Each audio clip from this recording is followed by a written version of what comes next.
Assalamualaikum warahmatullahi wabarakatuh. Kita akan lanjutkan dengan perhitungan atau praktikum dari SPSS metodologi penelitian dari contoh dan studi kasus yang telah saya berikan. Di mana di sini kita contohkan, kita akan membahas mengenai bagaimana kita mengolah data dengan menggunakan SPSS dan khusus pada pengolahan data regresi linear berganti. Ini adalah data yang kita gunakan, di mana ketika kita melihat data ini, kita bisa melihat bahwa data yang kita gunakan di sini terdiri dari tiga variabel X atau variabel independen yang terdiri dari motivasi kerja, lingkungan kerja, dan disiplin kerja, serta satu variabel Y yaitu kinerja. Nah, di mana di sini responden terdiri dari 55 pegawai atau 55 karyawan, di mana judul dari penelitian ini adalah pengaruh motivasi kerja, lingkungan kerja, dan disiplin kerja terhadap kinerja. Dan ini adalah data yang telah kita dapatkan, di mana pada masing-masing data ini kita dapatkan dari penggabungan dari keseluruhan variabel yang ada. Nah, ini saya contohkan, ini adalah tabulasi jawaban responden pada variabel kinerja atau Y, di mana pada variabel kinerja itu terdiri dari 4 indikator dan 12 pertanyaan. Nah, 4 indikator itu terdiri dari orientasi pelayanan, kemudian komitmen, kemudian inisiatif kerja, dan kerjasama. Pada masing-masing indikator itu terdiri dari 3 item pertanyaan, di mana 3 item pertanyaan ini kelihatan perbedaannya dari indikator-indikator yang lain. Nah, total dari keseluruhan pertanyaan yang dijawab oleh responden nomor 1, itu nanti semua total akan kita rekap dan kita masukkan ke dalam rekapitulasi seperti contoh yang ini, di mana kita punya kinerja 35, 45, 60, itu kita dapatkan dari penggabungan atau tabulasi jawaban dari responden. Ini adalah variabel Y-nya.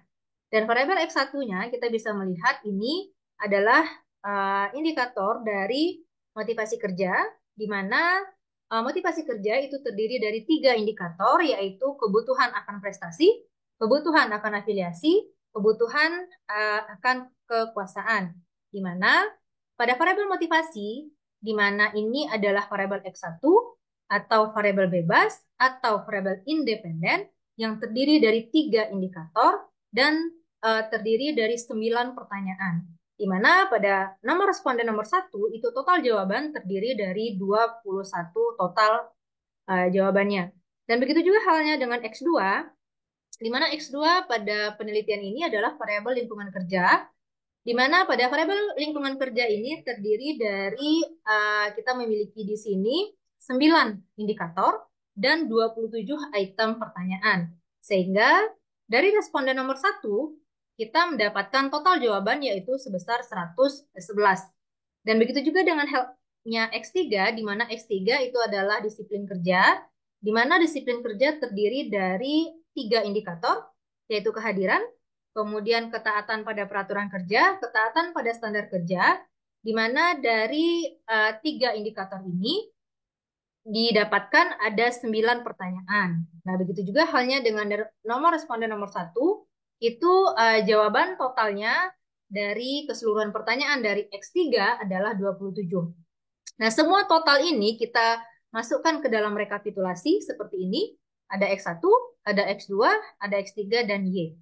Nah, ini akan berlanjut keseluruhan, kita rekap, sampai didapatkan keseluruhan dari responden yang terdiri dari 55 pegawai, di mana di bawah ini adalah totalnya. Data inilah nanti dari tabel rekapitulasi jawaban responden keseluruhan variabel inilah yang akan kita masukkan nanti ke dalam pengolahan SPSS.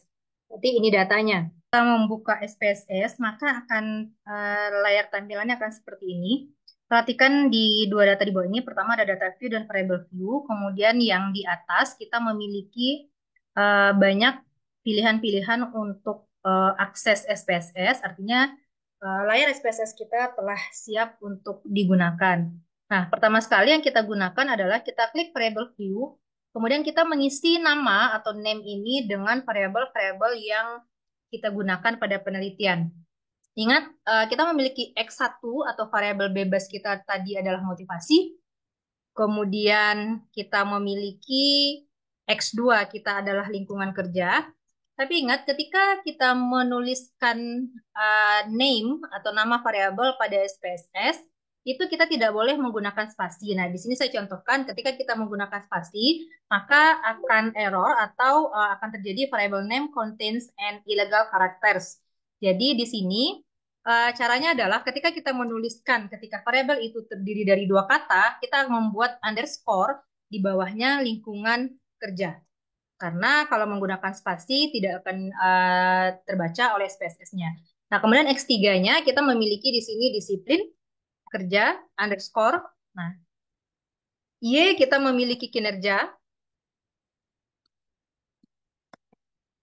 sehingga pada kita kembali lagi pada tampilan data view, kita bisa melihat di sini ada motivasi, ada lingkungan kerja, ada disiplin kerja, dan tentu saja Y kinerja. Nah, data-data ini nanti kita akan masukkan dari variabel Excel yang kita miliki, di mana setelah kita mengcopy paste atau setelah kita mengcopy data yang kita miliki dari Excel, yaitu rekapitulasi jawaban dari responden, baik itu variabel motivasi, lingkungan kerja, dan disiplin kerja.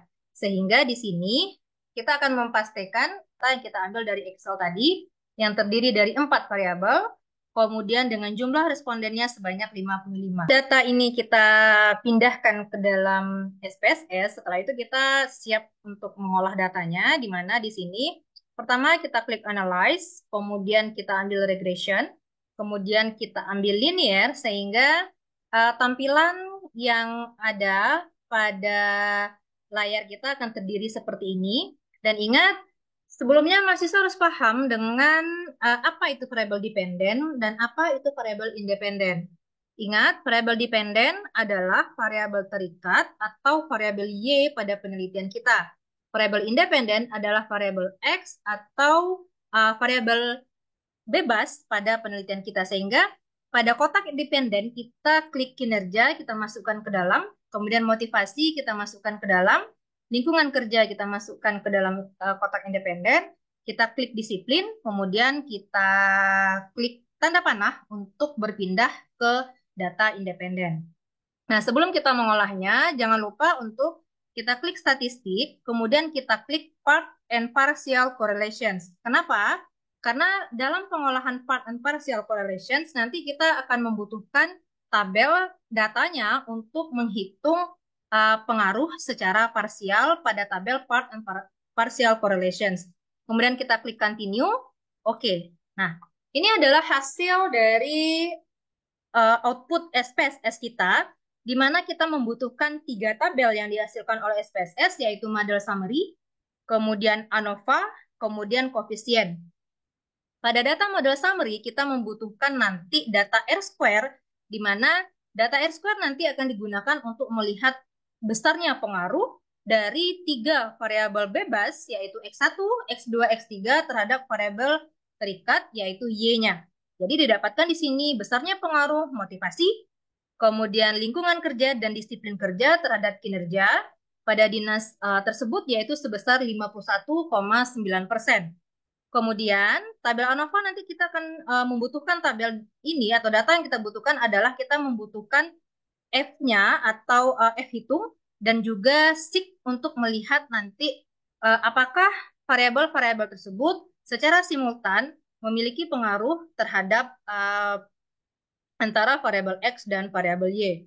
Kemudian pada data tabel yang ketiga, yaitu kita membutuhkan atau ada tabel koefisien. Dan di sini kita membutuhkan data-data pertama pada unstandardized coefficient, yaitu pada tabel B, kita membutuhkan untuk melihat nanti atau membuat persamaan dari regresi linear berganda. Kemudian kita membutuhkan tabel T, ya pada tabel T, atau kita membutuhkan di sini pada T hitung dan SIG untuk membuktikan bahwa variabel X, yaitu X1, X2, dan X3 secara parsial itu memiliki pengaruh terhadap variabel Y. Kemudian yang berikutnya kita membutuhkan pada tabel ini kita membutuhkan data zero order, di mana nanti zero order akan kita kalikan dengan standardized coefficient beta. Jadi 0,378 akan kita kalikan dengan 0,582 untuk mencari dan melihat pengaruh antara variabel X1 terhadap Y secara parsial. Berarti ini adalah hasil dari output SPSS kita, dari penelitian kita dengan judul motivasi, lingkungan kerja, dan disiplin kerja terhadap kinerja. Semuanya, besar harapan saya dari praktikum SPSS yang kita kerjakan tadi bahwa keseluruhan mahasiswa bisa menghitung, kemudian bisa menggunakan, kemudian muaranya adalah bisa mengaplikasikan dan bisa membaca hasil dari tabel-tabel SPSS yang telah kita hasilkan dari output penelitian tadi. Baiklah mahasiswa semuanya, balik saya katakan bahwa saya yakin dan Anda juga harus yakin bahwa Anda bisa mengerjakannya sendiri, kemudian tetap semangat. Ini diperlukan untuk tugas akhir saudara nantinya, baik yang untuk menulis skripsi ataupun yang menulis tugas akhirnya yaitu artikel. Baiklah, saya akhiri dengan mengucapkan wassalamualaikum warahmatullahi wabarakatuh.